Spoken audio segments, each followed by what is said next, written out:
بسم اللہ الرحمن الرحیم۔ السلام علیکم ورحمۃ اللہ وبرکاتہ۔ شہباز شریف نے چاپلوسی کرتے کرتے حد کر دیا ہے۔ پہلا بوٹ پالش کرتا تھا، ابھی چاپلوسی بھی کرنا شروع کر دیا ہے۔ آرمی چیف آرمی کا بھی خوب چاپلوسی کر رہا ہے۔ ہر جگہ افتتاح ہوتا ہے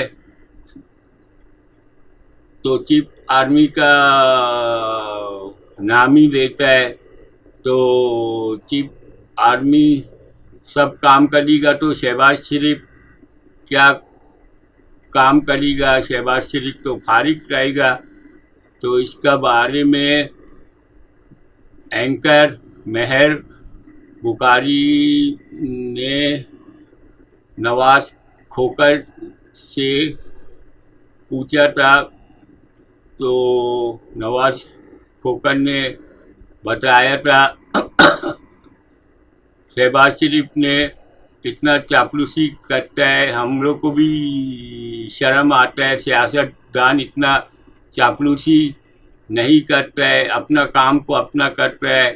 چیف آرمی نے جو ہوتا ہے وہ اپنا کام اپنا کرتا ہے۔ اس کا بارے میں ناظرین آپ لوگ بھی سنیے۔ مجھے ایک بات بتائیے کہ تحریک انصاف کا دور بہتر تھا یا ان کا 1.5 سال بہتر ہے ان ٹرمز آف جو آپ نے چیزیں لسٹ کی ہیں، قانون سازی، human rights? P D M کی حکومت یہ جیت گئے ہیں، پیچھے چھوڑ گئے ان کو، پیچھے چھوڑ گئے ہیں، اس لیے کہ وہ اگر ہائیبریڈ تھا تو یہ ہائیبریڈ پلس ہے، اگر وہ ہائیبریڈ تھے تو یہ ہائیبریڈ 2.0 ہے۔ اب آج کا جو بیان ہے وزیر اعظم صاحب کا، یقین مانیے کہ بطور سیاستدان شرمندگی ہوتی ہے کہ آرمی چیف ہمارے ملک کے سپہ سالار ہیں، ہمارے لیے قابل احترام ہے، لیکن جس طریقے سے یہ چاپلوسی کر رہے ہیں، میں بطور سیاستدان شرمندہ ہو جاتا ہوں کہ میری کلاس سے ان کا تعلق ہے، وہ میرے سینئر ہیں شہباز صاحب، لیکن میں شرمندہ ہو جاتا ہوں۔ اب پل کا افتتاح کرنے جاتے ہیں تو وہاں پر جا کر کہتے ہیں کہ یہ آرمی چیف کی کاوشوں کے ذریعے یہ ممکن ہوا ہے۔ آج جو انہوں نے خطاب کیا، اس خطاب کے آپ الفاظ تو دیکھیں کہ موصوف وزیر اعظم صاحب وہاں پر کہتے ہیں کہ army chief general Asim Munir کا بہت شکر گزار ہوں جنہوں نے جو ہی منصب سنبھالا بغیر وقت ضائع کیے مجھ سے کہا کہ یہ پاکستان کو آگے بڑھانے کا پروگرام ہے۔ تو اس میں کیا پروگرام تو وزیر اعظم کو دینا ہے، پروگرام تو سیاستدان کو دینا ہے، سیاسی جماعتوں کو دینا ہے۔ آئین کے تحت ایک اس کو سیم پیج کہتے ہیں، اکٹھا چلنا۔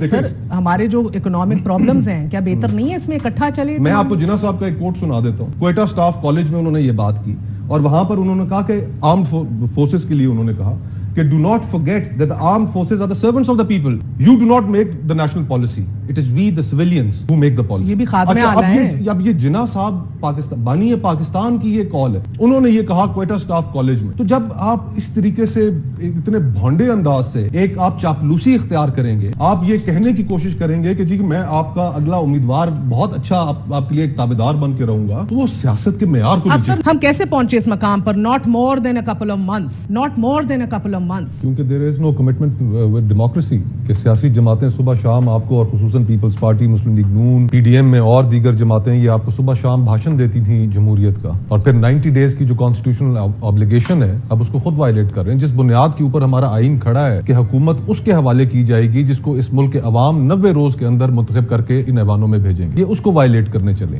جو ان کا سارا دور رہا 15-16 مہینے، ہر جگہ پر فالٹ کیا، لیکن ایک تو اب ڈیموکریسی کے ساتھ جو کمٹمنٹ تھی وہ ان جماعتوں کی، اور جس کی یہ ہمیشہ بات کرتے تھے، انہوں نے سب سے پہلے اس کو وائلیٹ کیا۔ اب 90 روز کے اندر الیکشن نہیں کرا رہے، نمبر 1۔ نمبر 2، انسانی حقوق کی بات کرتی تھی، جمہوریت کی بات کرتی تھی۔ جو لیجسلیشنز یہ لے کر آئے، وہ لیجسلیشن جو خطرناک لیجسلیشنز جو ہائیبریڈ دور کے اندر نہیں پاس ہو سکی، اب ہائیبریڈ پلس دور کے اندر پاس ہو رہی ہیں، اور ایسی لیجسلیشنز لے کر آئے جو آئین کے اندر موجود انسانی حقوق کے جو کلازز ہیں ان سے متصادم ہے۔ آرٹیکل 8 جو ہے کانسٹیٹیوشن کا، شق 8 جو ہے، وہ بڑے واضح طریقے سے کہتی ہے کہ کوئی بھی قانون جو انسانی حقوق سے متصادم ہوگا وہ اس کا کوئی عمل نہیں ہوگا، وہ مانا نہیں جائے گا، وہ ایسے ہوگا جیسے وہ ایگزسٹ کرتا ہی نہیں، اور یہ اس راستے پہ چل پڑے۔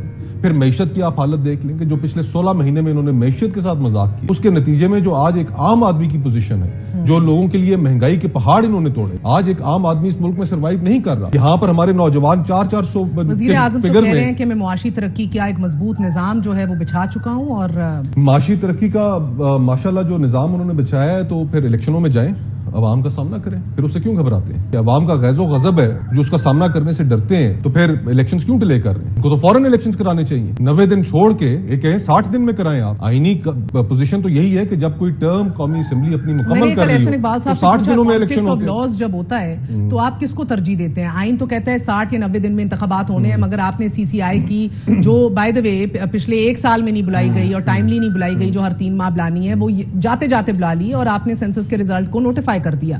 سو یہ ڈیلے ہو سکتا تھا نا. اگر ترجیح دینی تھی تو الیکشنز کو برباد دے سکتے تھے. Conflict of laws makes you جانتے چوز. بوجھتے ہوئے قانون کے اندر ہم ایک بات کرتے ہیں کہ میلیفائڈ انٹینشن, کہ جو شخص ہے جو جس سے کوئی چیز سرزد ہوئی ہے اس کی انٹینشن کیا تھی, ہم اس کو جاننے کی کوشش کرتے ہیں. اس سال مئی کے اندر پروویژنل ریزلٹس آ گئے سینسس کے. مئی سے لے کر ابھی تک کیا کر رہے تھے یہ؟ انہوں نے ہفتہ پہلے نوٹیفائی کرنے کا تو مقصد ہی یہ تھا کہ آئین کی آرٹیکل 222 کے کن کر جائے اور الیکشنز ڈیلے ہو جائیں. کاؤنسل آف کامن انٹرسٹ پہ یہ ریزلٹس لانا بیورو اسٹیٹسٹکس کے سینسس کے پورا ہونے کے بعد لازمی تھا. مگر کاؤنسل آف کامن انٹرسٹ اس کو ایکسیپٹ, ریجیکٹ یا واپس بھیج سکتا تھا. بہتر ہوتا واپس بھیج دیتے. آپ تمام فری کہنے آوازیں اٹھا رہے ہیں ہمارے لیے ناقابل. حکومت کا موقف یہ ہے کہ ان سینسس کو نوٹیفائی کرنے کے بعد بھی جو صوبوں کی جو نشستیں ہیں وہ تبدیل نہیں ہوں گی. یہی موقف ہے نا. اگر حکومت کا یہ موقف ہے نشستیں تبدیل نہیں ہوگی تو لیکن اسے کیوں ڈر رہے ہیں؟ آپ نے بار بار آواز اٹھائی ہے, آپ کو اپنی سیٹ بھی چھوڑنی پڑ گئی. اب آپ کے سابق چیئرمین پیپلز پارٹی, آپ کے سابق شاید پیپلز پارٹی کے حائل قائم مضبوط چیئرمین بلاول بھٹو زرداری مسا کے جمہوریت کی بات کر رہے ہیں اور پھر گلہ بھی کر رہے ہیں زرداری صاحب اور میاں صاحب سے. کون سے, یو نون ہم اینڈ ورکڈ ود ہم ویری کلوزلی, کون سے اقدامات پر اور فیصلوں پر گلہ کر رہے ہیں بلاول صاحب؟ اتنا میں کہنا چاہوں گا کہ آخری دن انہوں نے بات کی اور جن چیزوں کی طرف انہوں نے توجہ دلائی, شاید وقت میں اگر 16 مہینے تھے حکومت کے پاس, پہلے توجہ انہیں دلانی چاہیے تھی. آئی ڈونٹ نو کہ یہ بات میری لائیو جائے گی نہیں جائے گی, کیا پوزیشن ہے. آپ لائیو بیٹھے ہیں سر, کیوں ڈرا رہے ہیں ہمیں؟ نہیں لیکن آپ یار پچھتاوت کیا ہو جب چڑیا چگ گئی کھیت. اس ملک میں اس ملک میں جو اس وقت ایک پاپولر پولیٹیکل لیڈر ہے وہ جیل میں. مجھے ان کی سیاست سے اختلاف ہے لیکن میں یہ نہیں چاہتا کہ سیاست کے اندر اختلافات اتنے آگے چلے جائیں. بھی نہیں چاہتے یہ, لیکن اب آ کے نہیں چاہ رہے نا. اس جمہوری راستے کا یہ مطلب قطعاً نہیں تھا کہ آپ ان کے ساتھ بھی وہی رویہ اختیار کریں, یہ جانتے بوجھتے ہوئے کہ آپ 90 کی دہائی کے اندر یہ ساری چیزیں خود فیس کر چکے اور اس کے نتیجے میں آپ نے پھر میثاق جمہوریت کیا. تو ہمارا جو عمل تھا, جس چیز کے اوپر میرا جو اختلاف تھا کہ ہمارا عمل فرق ہونا چاہیے تھا, ہمیں اس طرح نہیں کرنا چاہیے تھا اور اپنا کندھا نہیں پرووائڈ کرنا. ایک فیئر ہے کہ ہینڈ ان گلو تھے یہ الیکشنز ڈیلے کرنے میں. پنجاب کی صورت میں الیکشنز ڈیلے ہوئے, 90 روز گزر گئے, 6-7 مہینے ہو چکے الیکشنز نہیں ہوئے. یہی حال خیبر پختونخوا. ناظرین, شہباز شریف کا دیکھ کے بلاول بھی چاپلوسی اور بوٹ پالش کرنے کا تیاری کر رہے.